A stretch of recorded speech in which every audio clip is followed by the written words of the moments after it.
Hello friends, Anuradha Odia tips channel को आपण मानक बहुत बहुत स्वागत। प्रेग्नेंसी समय रे धड़ा राशि खाइबा उचित कि नहीं, धड़ा राशि खाइबा द्वारा शिशु को कौन सी नुकसानी होता है कि नहीं, आपणकर मिसक्यारेज हो पारे कि नहीं, एमती बहुत गुड़े प्रश्न मो चैनल रे आसुची।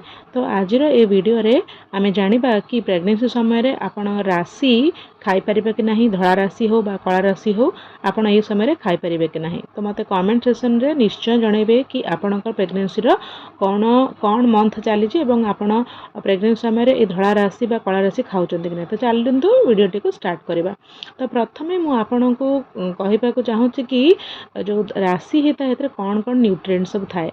तो प्रथमे तो राशि रे भल अमाउंट रे कैल्शियम होता, आयरन थाए, एथिरे प्रोटीन मध्य थाए, फाइबर मध्य थाए एवं राशि खाइबा द्वारा आपणकर प्रेग्नेंसी टाइम रे जो बोन्स थाए ता स्ट्रांग हेता है, बेबी रे मध्य बोन स्ट्रांग हेता है एवं बेबी पाई मध्य एटा हेल्दी रहता है।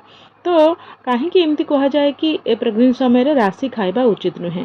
तो जो राशि होता है कौन होता है ना, आपणक शरीर को गरम कर देता है और डाइजेस्ट हवापाई टिके अधिका टाइम लगता है। से आपण को प्रेग्नेंसी जो स्टार्टिंग 3 ରୁ 4 मास से समय रे बॉडी रे बहुत गुड़े हार्मोनल चेंजेस होता है। यही समय रे आपण राशि खाइबा को अवॉइड करबा उचित। यह छड़ा जो प्रथम 3-4 मास होता है फ्रेंड्स, से कौन होता है ना, बहुत महिला मानकर नजिया वोमिटिंग रो प्रॉब्लम होता है, मॉर्निंग सिकनेस एते होता है कि आपण जदि समय राशि खाइबे ताहले आपणकर डाइजेशन मध्य ठीक से हबनी एवं आपणकर समस्या अधिक बढ़ी चलिबो।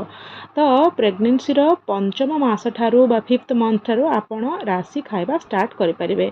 ता छड़ा फ्रेंड्स ये जो कथा कहते कि प्रेग्नेंसी रे जो राशि खाइबा द्वारा मिसक्यारेज बा गर्भपात हबार चांस अच्छी, एमती किछि भी नाही।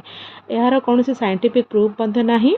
जदि आपण प्रेग्नेंसी समय लिमिटेड अमाउंट रे राशि खाउचंती एवं 5th मंथ रे स्टार्ट करिपचंती ताहाले यह टोटली सेफ। किछि प्रेग्नेंट लेडी को ए राशि खाइबा अवॉइड करबा उचित जो केस रे सेमानकर ए राशि प्रति तांकर एलर्जी थाए बा अनगा कौन सी प्रॉब्लम थाए। तो चलନ୍ତୁ जानिबा कि राशि खाइबा द्वारा कौन कौन सब सुविधा आपको मिलता है बा फायदा मिलता है। प्रथम फायदा होची कि प्रेग्नेंसी टाइम रे आपण जदि राशि खाआंती ताले कैल्शियम बहुत भल अमाउंट रे मिले एवं आपणकर बेबी रो बोन रो डेवलपमेंट पई यह बहुत अधिका भल होता है। फाइबर भी बहुत भल थाए। प्रेग्नेंसी टाइम रे जदि आपण लिमिटेड अमाउंट रे राशि खाआंती ताले आपणकर कॉन्स्टिपेशन रो समस्या मध्य हुए नाही।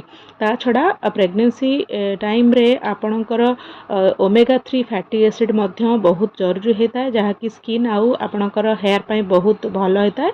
तो आपण राशि को निजर डाइट निश्चय इंक्लूड कर परिबे। नंबर 4 होची यह एक एनर्जी बूस्टर।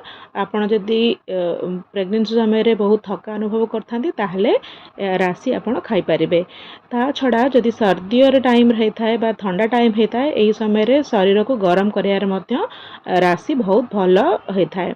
तो आपण को उपाय रे राशि खाई परिबे। प्रथमत होची आपण लड्डू बने खाई परिबे। ता छड़ा आपण जो सलाड रे हो बा आपणकर जे कोनोसी अलगा कोनोसी डिशेस रे मध्य एहा खाई परिबे। आपणकर 5मा मास स्टार्ट हे जिवो सेते बेले आपण एहा को चटनी बने कि मध्य खाई परिबे, सलाड ऊपर खाई परिबे।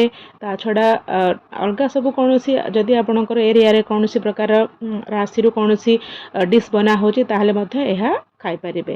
तो जदि आपणकर प्रेग्नेंसी समय कौन सी भी कॉम्प्लिकेशन थाए बा राशि जो आपण को आगरू एलर्जी थाए बा कौन सी प्रॉब्लम होता है ताहले प्रेग्नेंसी समय आपण राशि खाइबा को अवॉइड करबा उचित। कारण आगरू आपणकर प्रॉब्लम अछि एवं यदि प्रेग्नेंसी रे कौन सी प्रकार कॉम्प्लिकेशंस अछि ताहले मध्य एही समय रे आपण को राशि खाइबा को अवॉइड करबा उचित। कारण एहा द्वारा बेला बेला किछि महिला मानको एलर्जी होता है बा रैशेज होता है, पेट दर्ज होता है, तांको डाइजेस्ट मध्य करि पारंते नहीं। तो यही सब केसेस रे जदि आपणकर शरीर गरम हो जाउ थाए ताहले यही सब केसेस रे आपण राशि खाइबा उचित नहीं। आई होप कि ए वीडियोटी आपनको भल लागिथिबो। जदि आपनको ए वीडियोटी भल लागिथाल ताहले लाइक निश्चय करिवे एवं अन्य मान सहित निश्चय शेयर करिवे। तो आज ए वीडियो रे आपण निश्चय जानि पारथिबे कि राशि प्रेग्नेंसी समय रे खाइबा सेफ जदि आपण 5मा मास रु खाउचंती एवं जदि आपण लिमिटेड अमाउंट रे खाउथांती।